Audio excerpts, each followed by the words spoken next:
आप सबको जय मसीह की प्रभु का धन्यवाद करते हैं आज की सुंदर सुबह के लिए। तो आइए हम सब मिलकर परमेश्वर के वचन को अध्ययन करें और उसके बाद हम सब मिलकर प्रार्थना में जाएंगे। Praise the Lord. दोस्तों, हम आपका स्वागत करते हैं आज के बाइबल अध्ययन में। और आज हम बाइबल अध्ययन करेंगे मरकुस रचित सुसमाचार उसका 8वां अध्याय 31 से 33 पद तक। यदि आपके पास बाइबल है तो आप भी मेरे साथ में इस अध्याय को निकाल सकते हैं और मेरे साथ में पढ़ सकते हैं। तब वह उन्हें सिखाने लगा कि मनुष्य के पुत्र के लिए अवश्य है कि वह बहुत दुख उठाए और पुरनिये और प्रधान याजक और शास्त्री उसे तुच्छ समझकर मार डालें और वह तीसरे दिन के बाद जी उठे। उसने यह बात उनसे साफ साफ कह दी। इस पर पतरस उसे अलग ले जाकर झिड़कने लगा, परंतु उसने फिर कर अपने चेलों की ओर देखा और पतरस को झिड़क कर कहा, हे शैतान, मेरे सामने से दूर हो, क्योंकि तू परमेश्वर की बातों पर नहीं परंतु मनुष्य की बातों पर मन लगाता है। दोस्तों, यहाँ पर कुछ इस प्रकार से हुआ कि जब प्रभु यीशु मसीह अपने चेलों को अपनी मृत्यु के बारे में बता रहे थे, यानी कि अपनी मृत्यु की भविष्यवाणी कर रहे थे, अपनी मृत्यु के बारे में समझा रहे थे कि मनुष्य के पुत्र यानी कि मुझे यानी कि प्रभु यीशु मसीह को अवश्य है कि वह बहुत दुख उठाए और पुरनिये महायाजक शास्त्री उसे तुच्छ समझकर मार डालें, परंतु फिर वह तीसरे दिन मुर्दों में से जी उठेगा। जब प्रभु यीशु मसीह इस बात को अपने चेलों को सिखा रहे थे, इस बात के बारे में बता रहे थे कि मेरी मृत्यु किस प्रकार से होगी, मुझे बहुत सा दुख उठाना पड़ेगा, लोग मुझे तुच्छ समझकर क्रूस पर टांग देंगे और फिर से मैं तीसरे दिन जी उठूंगा। जब यीशु मसीह इस बात को अपने चेलों को सिखा रहे थे, बता रहे थे, तब पतरस यीशु मसीह के पास आया और पतरस यीशु मसीह के हाथ को पकड़कर उस भीड़ से अलग लेकर गया और यीशु मसीह को डांटने लगा, यीशु मसीह को झिड़कने लगा। दूसरे शब्दों में मैं यदि कहूं तो पतरस ने कहा होगा कि तू ऐसी बातें क्यों कर रहा है, तू क्यों दुख उठाएगा, तू क्यों क्रूस पर मारा जाएगा, तू हमारे साथ में रहेगा। शायद इस प्रकार से पतरस ने यीशु मसीह को कहा होगा, तू ऐसी गलत बातें अपने बारे में क्यों कह रहा है। इस प्रकार से पतरस ने यीशु मसीह को झिड़का, यीशु मसीह को डांटा, क्योंकि पतरस तो उम्र में यीशु मसीह से बहुत बड़ा था, तो इसलिए शायद उसने यीशु मसीह को डांटा। परंतु यहां पर हम देखते हैं कि यीशु मसीह ने अपनी भीड़ की ओर, अपने चेलों की ओर फिर से देखा और उन्हें देखकर पतरस को फिर से डांटा।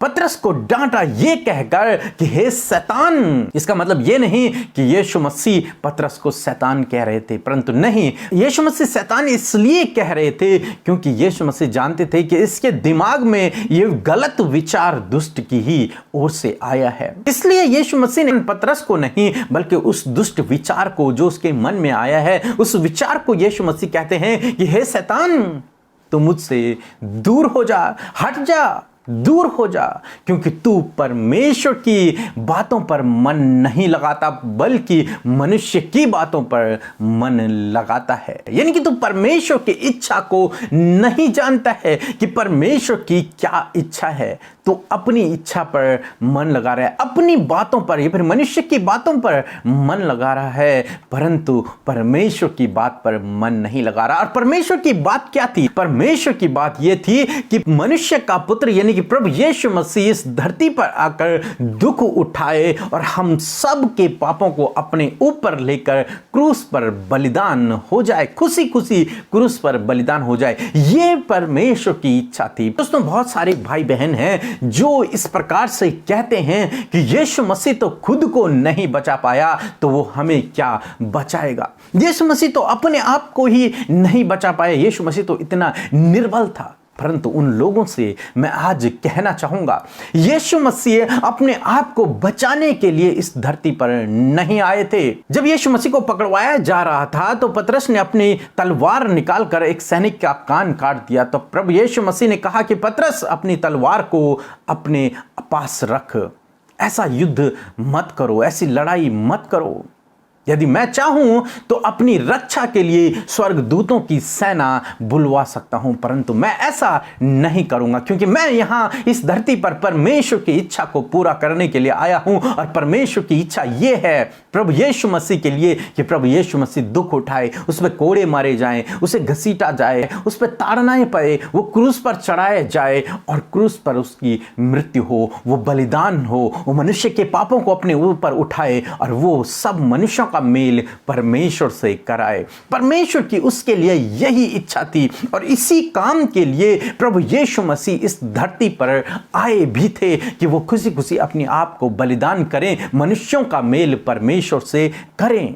इसलिए नहीं कि प्रभु अपने आप को बचाएं और दुनिया में प्रचार करते रहें, परमेश्वर के राज्य का प्रचार करते नहीं, परमेश्वर के राज्य का प्रचार करना यीशु मसीह का काम था, परंतु उससे भी बढ़कर यह था कि वो अपने आप को क्रूस पर बलिदान करे, अपने प्राणों को मनुष्य जाति के लिए दे, ताकि मनुष्यों का उद्धार हो और उनका मेल परमेश्वर से हो सके। इसलिए प्रभु यीशु मसीह इस धरती पर आए थे। इसीलिए प्रभु यीशु मसीह ने अपने आप को नहीं बचाया। जब प्रभु मुर्दों को जिंदा कर सकता है तो क्या प्रभु अपने आप को नहीं बचा सकता? प्रभु अपने आप को भी बचा सकता था। जब प्रभु यीशु मसीह आंधी और तूफान को शांत कर सकता है, भोजन को मल्टीप्लाई कर सकता है, वो अद्भुत आश्चर्य कर्म कर सकता है, तो क्या वो अपने आप को नहीं बचा सकता था? क्या वो क्रूस से अपने आप को उतार नहीं सकता था?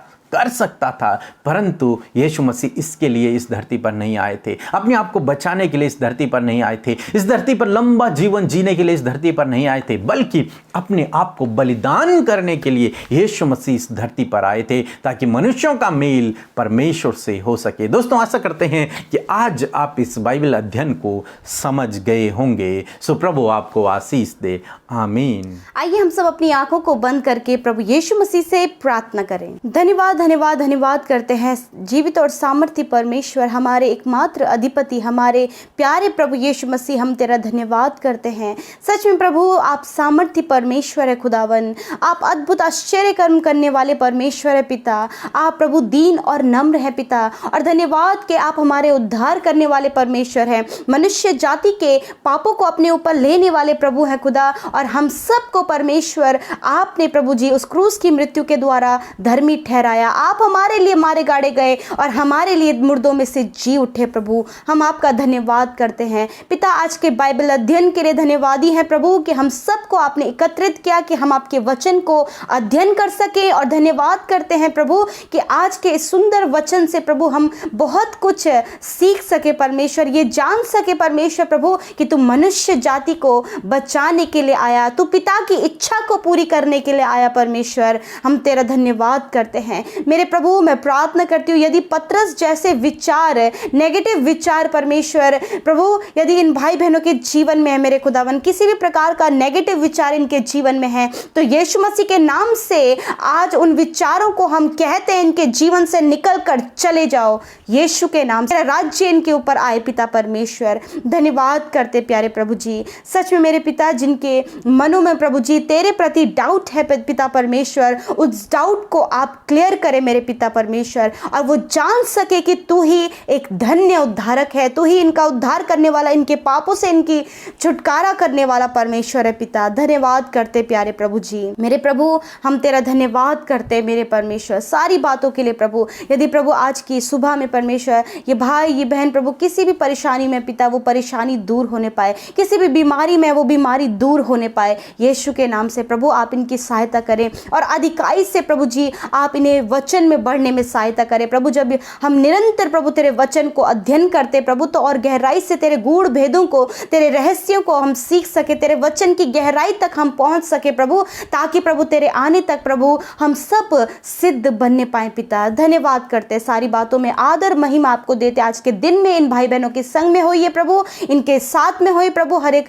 प्रॉब्लम से आप इन्हें बचाएं। यीशु के नाम से हम इस प्रार्थना को मांग लेते हैं, सुने और ग्रहण करें। आमीन आमीन और आमीन।